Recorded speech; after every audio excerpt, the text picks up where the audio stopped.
참여 예수님, 안녕하세요. 오늘 7월 23일 목요일 성경 맛들이기 함께 합니다. 오늘 또 창세기 5장 함께 읽어 나가겠습니다. 성부와 성자와 성령의 이름으로 아멘. 말씀은 바로 네 곁에 있고 네 입에 있고 네 마음에 있다. 주님, 성령의 빛으로 저희 눈을 여시어 주님의 길을 보게 하시고 저희 귀를 여시어 생명의 말씀을 듣게 하소서. 아멘. 성부와 성자와 성령의 이름으로 아멘.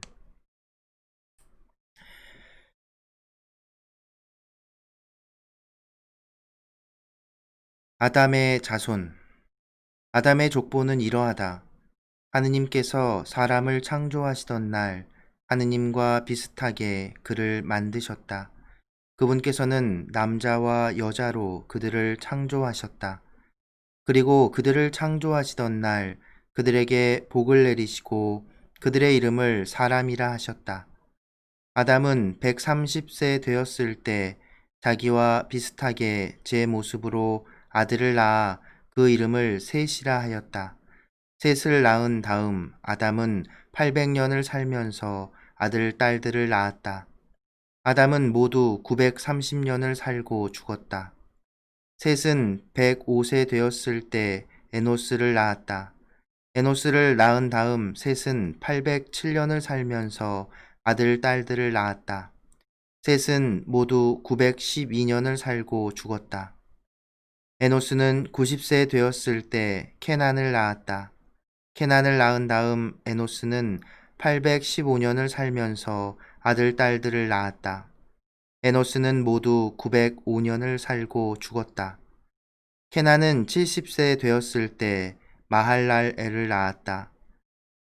마할랄엘을 낳은 다음 케나는 840년을 살면서 아들, 딸들을 낳았다. 케나는 모두 910년을 살고 죽었다. 마할랄엘은 65세 되었을 때 예렛을 낳았다. 예렛을 낳은 다음 마할랄엘은 830년을 살면서 아들, 딸들을 낳았다. 마할랄엘은 모두 895년을 살고 죽었다. 예렛은 162세 되었을 때 에녹을 낳았다. 에녹을 낳은 다음 예렛은 800년을 살면서 아들, 딸들을 낳았다. 예렛은 모두 962년을 살고 죽었다. 에녹은 65세 되었을 때 무투셀라를 낳았다. 무투셀라를 낳은 다음 에녹은 300년을 하느님과 함께 살아가면서 아들, 딸들을 낳았다. 에녹은 모두 365년을 살았다. 에녹은 하느님과 함께 살다가 사라졌다. 하느님께서 그를 데려가신 것이다. 무투셀라는 187세 되었을 때 라멕을 낳았다. 라멕을 낳은 다음 무투셀라는 782년을 살면서 아들, 딸들을 낳았다. 무투셀라는 모두 969년을 살고 죽었다. 라멕은 182세 되었을 때 아들을 낳고 이 아이가 주님께서 저주하신 땅 때문에 수고하고 고생하는 우리를 위로해 줄 것이다 하면서 그의 이름을 노아라 하였다. 노아를 낳은 다음 라멕은 595년을 살면서 아들, 딸들을 낳았다. 라멕은 모두 770년을 살고 죽었다. 노아의 나이 500세 되었을 때 노아는 셈과 함과 야펫을 낳았다. 하느님의 아들들과 거인족. 땅 위에 사람들이 늘어나기 시작하면서 그들에게서 딸들이 태어났다. 하느님의 아들들은 사람의 딸들이 아름다운 것을 보고 여자들을 골라 모두 아내로 삼았다. 주님께서 말씀하셨다. 사람들은 살덩어리일 따름이니 나의 영이 그들 안에 영원히 머물러서는 안 된다. 그들은 120년 밖에 살지 못한다. 하느님의 아들들이 사람의 딸들과 한자리에 들어 그들에게서 자식이 태어나던 그때와 그 뒤에도 세상에는 나필족이 있었는데 그들은 옛날의 용사들로서 이름난 장사들이었다. 인류의 타락. 주님께서는 사람들의 악이 세상에 많아지고 그들 마음의 모든 생각과 뜻이 언제나 악하기만 한 것을 보시고 세상에 사람을 만드신 것을 후회하시며 마음 아파하셨다. 그래서 주님께서 말씀하셨다. 내가 창조한 사람들을 이 땅 위에서 쓸어버리겠다. 사람뿐 아니라 짐승과 기어다니는 것들과 하늘의 새들까지 쓸어버리겠다. 내가 그것들을 만든 것이 후회스럽구나. 그러나 노아만은 주님의 눈에 들었다. 성부와 성자와 성령의 이름으로 아멘. 말씀은 내 발의 등불이요 나의 길의 빛이옵니다.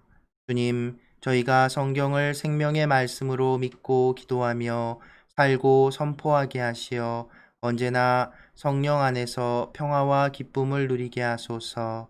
아멘. 성부와 성자와 성령의 이름으로 아멘. 참 예수님, 오늘은 창세기 5장부터 6장 8절까지 함께 읽었습니다. 근데 오늘 내용은 좀 뭐랄까 이상하죠. 족보입니다. 족보. 아담의 후손, 아담의 자손들에 대한 이제 우리말로 하면 족보라고 할 수 있죠. 누가 누구를 낳고 누가 누구를 낳고 구약 성경 아니 신약 성경에도 이렇게 이 족보들이 종종 등장합니다. 창세기에만 해도 족보가 여러 번 등장해요. 그런데 이 족보가 왜 하느님의 말씀이라고 할 수 있는 성경에 이렇게 등장할까요? 생각해 보신 적 있으신가요? 신약 성경에서도 마테오 복음에 예수님의 족보가 나오지요. 그래서 마테오 복음을 상징하는 그 동물이라고 할까요? 그건 사람의 형상을 띤 천사 같은 모습으로 이제 마테오 복음을 상징하는데요. 자, 그러면 이 족보가 어떤 의미를 가지는 것인가 우리가 생각해 봐야겠지요.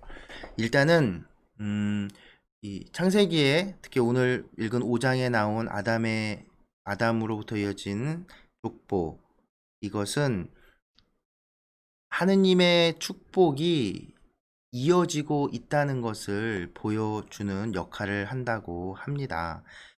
보면 신기한 건 사람들이 엄청 오래 살죠. 옛날에는 그럼 실제로 그렇게 막 900년씩, 800년씩 막 이렇게 살았을까요? 아니겠죠.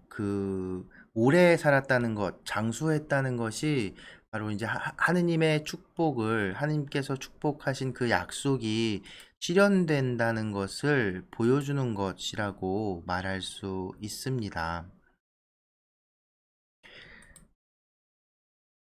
그런데 재미난 것은 이 사람들의 수명이 조금씩 조금씩 줄어들어요. 그리고 나서는 6장에 들어가서는 이제 갑자기 뜬금없이 하느님의 아들들, 그러니까 아담의 자손들을 지칭하는 것 같죠? 그리고 그 외에 그냥 여기서 보면 사람의 딸들이라고 불리우는 마치 하느님이 창조하지 않은 듯한 사람들이 있는 것처럼 이렇게 보이는 내용이 잘 나오면서 이제 수명이 정해집니다. 110년도 길죠. 110년으로 정해지는 모습을 볼 수 있습니다. 그 이유는 하느님께서 나의 영이 그들 안에 영원히 머물러서는 안 된다라고 하시면서 이제 당신의 영을 걷어 가시는 거죠. 그러면서 이제 수명이 결정되는 겁니다. 곧 이제 이어서 생각해 보면 이 성경을 기록했던 사람들의 생각을 보면 이 수명이라는 것, 그리고 자손을 낳아서 이렇게 그 자손이 이어진다는 것, 그것이 하느님의 약속이 실현된 것이라고 보는 것입니다. 하나님께서 분명히 약속하셨죠. 자식을 낳고 번성하라고. 그 바로 하나님의 약속이 이루어지는 증거로서 이런 족보들을 제시하고 보여주는 겁니다. 마테오복음에서 나온 족보 역시도 예수 그리스도의 족보인데 그것은 또 정확하지도 않아요. 누락되기도 하고 온전히 다 이어지지 않지만 그 족보를 통해 그 어떤 그리스도 예수님께서 그리스도이시고 구세주이시라는 어떤 정체성을 드러내 보여주는 역할로서 족보를 이용하는 겁니다. 마찬가지로 이 창세기에 나오는 이 족보 역시도 어떤 의도와 의미를 가지고 있는데요. 구약 성경, 구약 성서학에 오래된 이제 그 학문 가설 중에 문헌 가설이라고 불리는 것이 있어요. 그건 뭐냐면 이제 구약 성경 특히 이제 이 모세오경의 그 이야기들이 어떤 한 사람 혹은 한 그룹에서 한꺼번에 지금 우리가 보고 있는 순서대로 이렇게 쭉 쓰여지는 것이 아니라는 것이죠. 쓰여진 시기도 각자 다르고 쓴 사람도 그러니까 기록한 사람도 다르겠죠. 그런 그 여러 가지 이야기들을 이제 지금 우리가 보는 모습으로 순서대로 순서도 이렇게 여기다 놓고 여기다 놓고 여기다 놓고 하는 게 편집이라 하죠. 그런 편집들을 해서 오늘의 성경 이제 나왔다라고 생각을 하는데 어쨌든 그렇게 그 이 구약 특히 모세오경을 기록했던 어떤 그룹을 상정을 하고 네 개의 그룹으로 분류를 해놨어요. 그래서 이름을 붙였는데 야위스트계, 엘로이스트계, 그다음에 신명기계, 그리고 제관계라고 불리는데 그러니까 야위스트계, 야훼계 문헌이라고 하는 여러 가지 특징들이 있지만 이제 단순하게 설명을 드리면 야훼라는 이름을 하느님의 이름을 사용을 하는 것을 많이 그 글들을 이제 모아서 야훼계 문헌이라고 이것이 가장 오래 전에 가장 옛날에 가장 먼저 기록되었던 내용들이라고 학자들은 이야기합니다. 그리고 비슷한 시기에 이제 엘로히스트계라고 해서 이건 역시도 하느님의 이름 하느님의 이름을 엘로힘으로 표기하는 그 단순하게 설명하면 엘로힘으로 표기하는 그런 특징을 가진 이제 기록 문헌들 그런 것들을 이제 한 덩어리로 묶었고요. 그리고 이제 신명기계 문헌이라고 하는 건 그보다 좀 더 후대에 그 모세오경에도 신명기가 있지요. 바로 그 신명기의 사상을 중심으로 그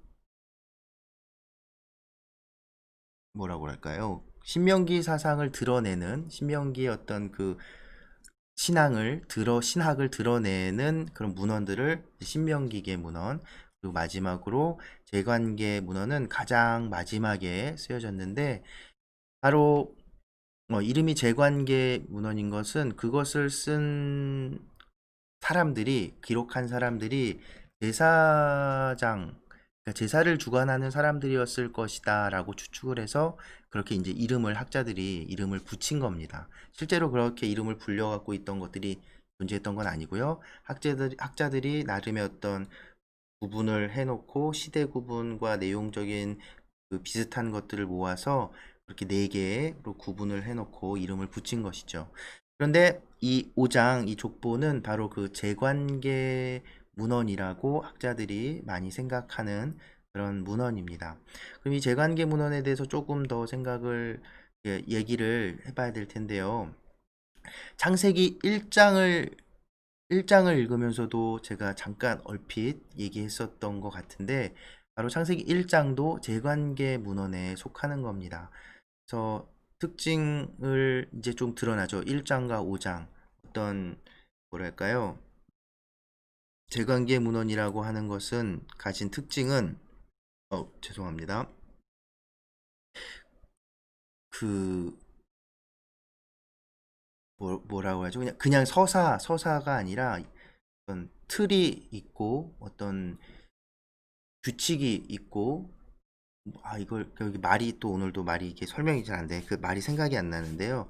네, 어쨌든 그 전래 사용된 우리가 이제 전래 기도문처럼 딱 정해져 있는 그래서 이렇게 낭송할 수 있는 그런 어떤 형식을 갖춘 그런 것들. 그리고 되게 이 족보들 역시도 제관계의 어떤 문헌으로 이제 되어지는 경우가 많습니다. 이 제관계 문헌들은 그리고 그래서 쓰여진 시기도 다른 것들에 비해서 굉장히 후대예요. 그리고 또 한 가지 특징은 이 문헌이 쓰여졌던 시기가 어떤 상황이었냐면 이스라엘이 멸망한 거예요. 바빌론에 멸망해서 이들이 다 유배지에 끌려갔거든요. 그 유배지에서 있었던 제사장 그룹이라고 이 제관계 문헌을 기록한 사람들은 바로 그들이라고.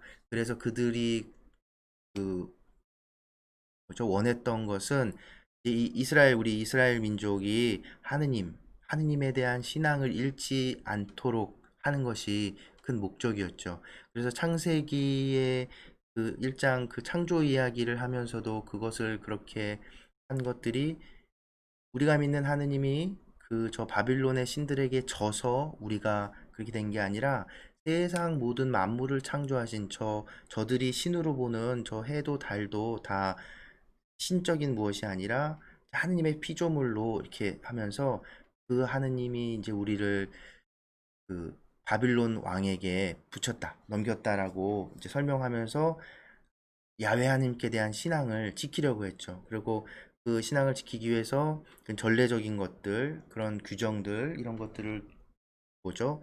그 옹호하고 지키려고 했던 겁니다. 그래서 그들의 문헌들은 이런 것들 있죠. 그러니까 그 상황에서 본다면 이 족보가 그들에게 얼마나 그 중요한 것이었겠어요. 자기들의 어떤 자기 선조들의 정통성이라고 할까요? 하느님께 선택받은 그 민족으로서의 하나님의 약속을 가지고 있는 하나님과 계약을 맺은 네.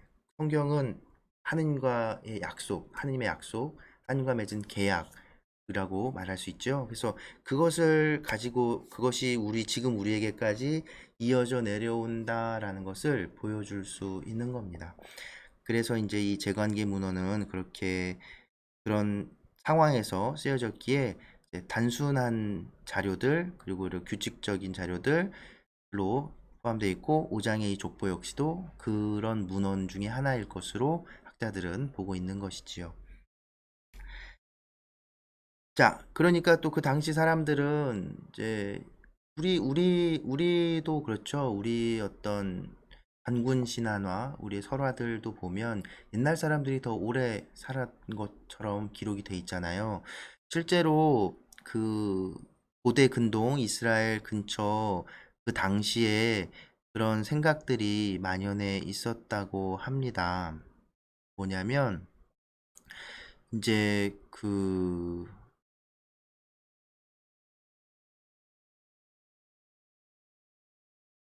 수명이 예수님 이전 수메르 임금들은 수메르라는 그 지역 나라의 임금들은 짧게는 10,000년 막 이렇게 살았다고 기록이 남아 있어요. 그리고 길면 70,000년 막 이렇게 통치를 했다는 기록이 지금도 남아 있습니다. 그러니까 당시 사람들의 생각을 알 수 있지요. 그 예전에 고대로 갈수록 그 기원이나 그 원천, 그 처음에 가까워질수록 어떤 그런 생명력, 그 신적인 그 영역이 오히려 더 충만해서 오래 살았을 것이라는 그런 생각들을 했던 겁니다. 그래서 그렇 그리고 또 그 역사 기록이라는 게 그렇게 지금처럼 온전히 다 남아있지 않잖아요. 비어 있는 곳들이 많이 있다는 겁니다. 그러니까 그 빈 공간, 빈 시간들을 채우기 위한 그런 그 이유도 있었을 것이고요.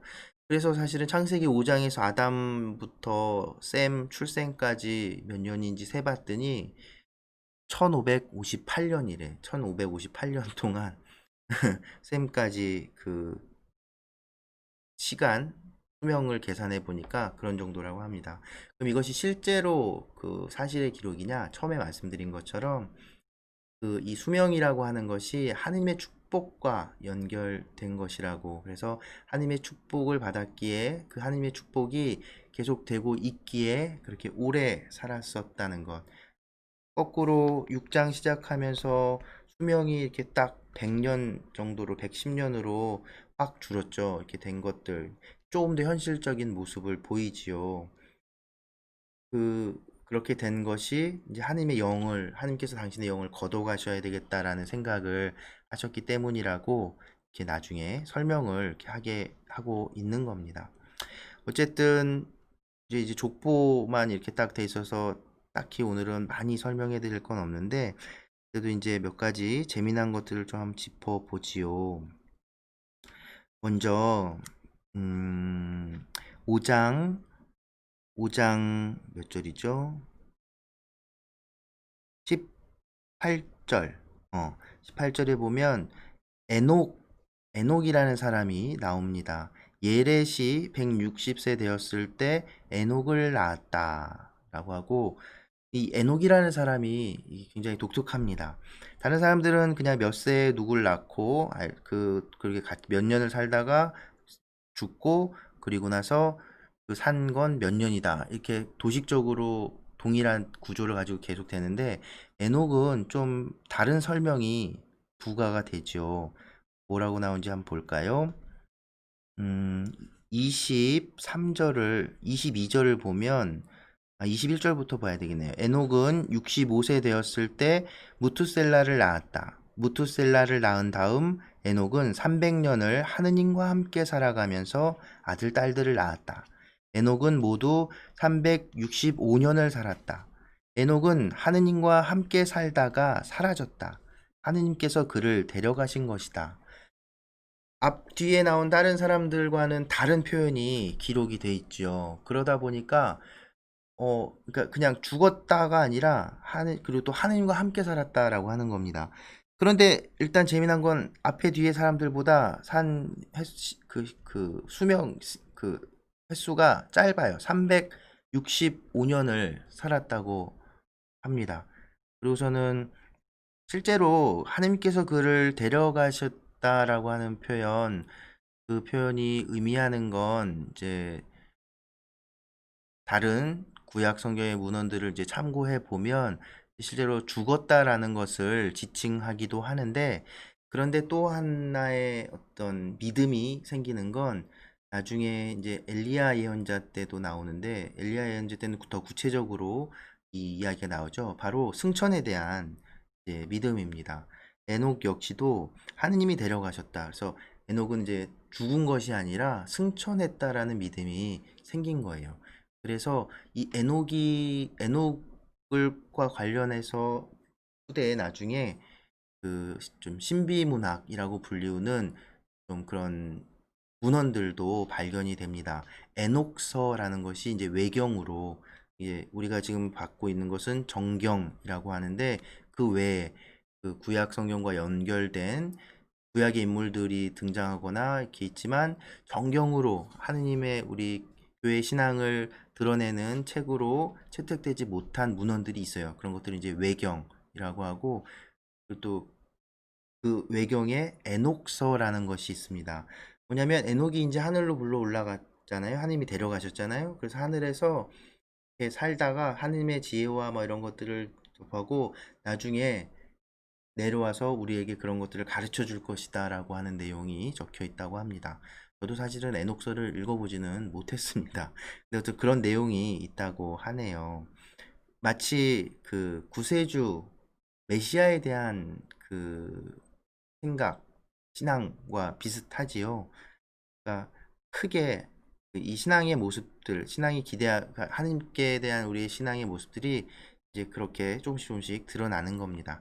어찌됐든 그 에녹이라는 게 특별한 생각이 있고, 그리고 구약 성경에서 이제 앞으로도 이제 이런 족보들이 여러 번 나올 텐데, 그리고 나중에 역대기 같은 경우에 보면은 1장부터 9장까지인가가 전부 다 왕들의 족보예요. 이런 식의 그땐 좀 지루할 수 있을 겁니다. 지치지 마시고 그 포인트를 하나 얘기해 드리면, 동일한 패턴으로 쭉 진행되다가 조금 다른 사람들과는 다른 표현이나 그 첨가되는 이야기들이 있는 사람들이 있어요. 바로 이 사람들은 왜 그럴까 이렇게 짚어보게 되면은 조금 더 이 족보의 구약 성경에 나오는 족보들을 좀 덜 지루하게 볼 수 있을 겁니다.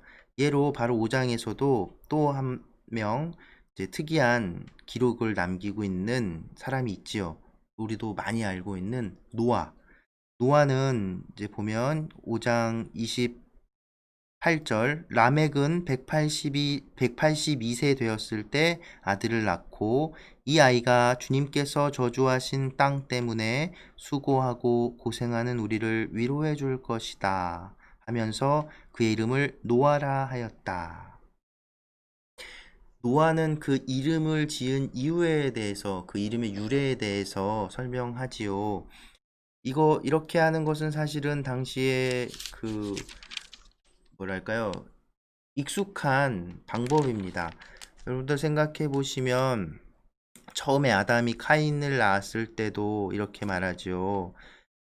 4장 1절을 보면, 카인을 낳고 이렇게 말하였다. 내가 주님의 도우심으로 남자아이를 얻었다.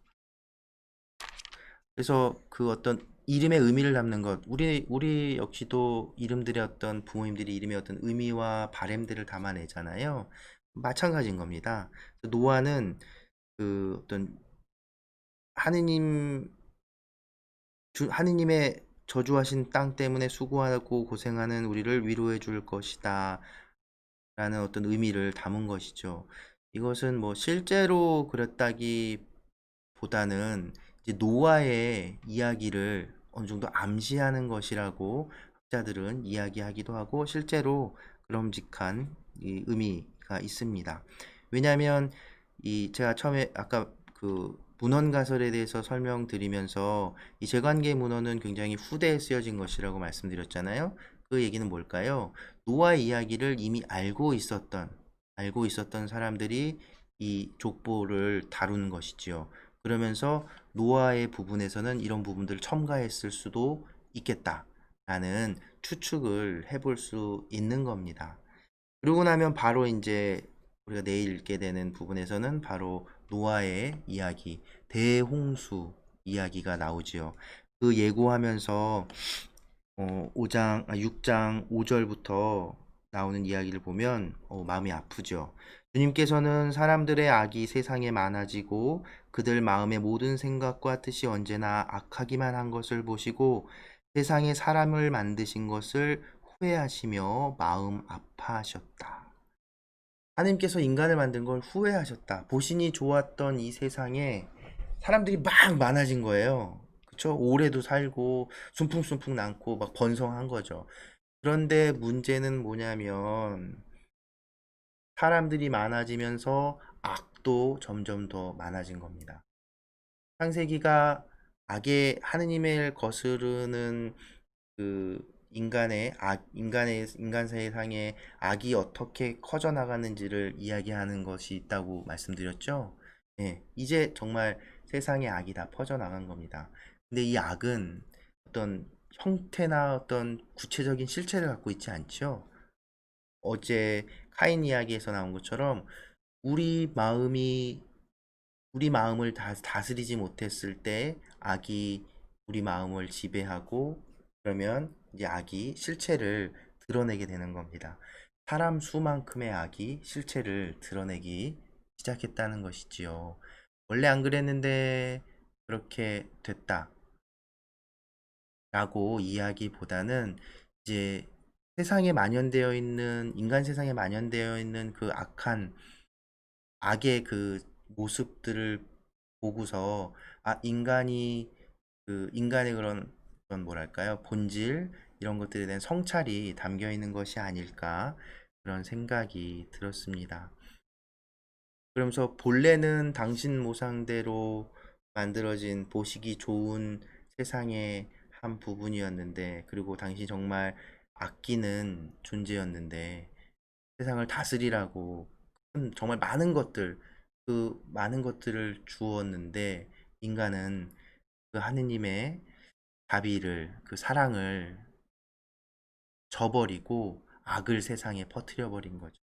그러니까 원죄라고 하는 건 단지 세상 처음에 첫 인간 아담과 하와가 지은 그 잘못만을 얘기하는 것이 아니라, 바로 인간의 그 본성, 하느님을 거스를 수도 있는 그 모습, 그것을 이제 이야기하는 것이죠. 원죄는 끝나지 않은 겁니다. 오늘날까지도. 그래서 우리도 그 원죄의 굴레에서 자유로울 수 없다라는 거죠. 그런데 그 원죄의 굴레를 끊어내신 분, 그게 바로 우리 주 예수 그리스도. 그래서 예수님을 표현하면서 옛 아담이 깨트린 그 계약을 새 아담이신 주님께서 당신의 생명으로, 당신의 목숨으로, 목숨값으로 속량해 주셨다라는 것, 우리가 서간들을 읽으면서 그런 사도들의 표현들을 보셨죠? 바로 그런 겁니다. 죄가 이제 인간 세상에 만연해지고 사람 수만큼의 악이 만연해져서 하느님께서 후회하시는 거예요. 더 이상 어떻게 할 수가 없다. 그래서 이제 내일 읽게 될 대홍수가, 그 심판이 우리에게 다가올 겁니다. 네, 오늘도 함께 해주셔서 감사합니다. 오늘 처음 들려드릴 성가는 이 제목이 당신을 향한 노래라는 그 생활 성가고요. 재미난 영상을 찾아서 제가 또 함께 보여드리려고 하는데, 그 우리 청년들 성서 공부 모임을 하는데, 그 청년 성서 모임에서 이제 창세기를 다 읽고 나면 그 같이 연수가 진행이 돼요. 3박 4일 정도 연수가 진행이 되는데, 그 연수에 참석했던 청년들이 이 노래를 함께 불러서 영상으로 만들었던 것이 있어서 보기가 참 좋아서 같이 나누고 싶고요. 그 영상에는 당신을 향한 노래하고 바로 이어서 주님과 같이라는 노래가 이어집니다. 또 이 영상을 올린 그 채널 그레곰 TV라는 채널인데요. 이 채널에도 한번 놀러 가셔서 보시면 재미난 여러 가지 가톨릭 관련된 영상들 만나보실 수 있습니다. 이 그레고리오라는 친구인데 이제 영상 관련된 일들을 하고 있고 프랑스에서 이제 또 활동하기도 했고요. 저는 이 친구를 이제 청소년 사목국에 있을 때 예전에 이죠 세계 청년 대회 갔을 때 함께 했던 적이 있었고 지금도 이제 유튜브에 여러 카톨릭 관련된 영상들을 만들고 촬영하기도 하고 해서 올리는 작업들을 하고 있으니까 제가 또 여기에 이제 또 뭐를 뿅 하고 나타나게 했을 때 거기 누르시면 우리 그레곰 TV 가서 보실 수도 있고, 그리고 제일 그 영상 그 마지막에도 이 영상 바로 들어가서 보실 수 있는 채널을 만들어 놓겠습니다. 여러분들 꼭 거기도 꼭 눌러가지고 들어가셔서 친구들, 제가 저번에도 말씀드렸죠? 좋아요 그리고 구독 이렇게 꼭 눌러주시고 하면 이 친구들이 활동하고 계속해서 이 영상들 만드는데 큰 힘이 되니까 꼭 방문하셔서 이런 영상들도 한번 보시면 좋을 것 같습니다. 네, 오늘도 함께 해주셔서 감사합니다.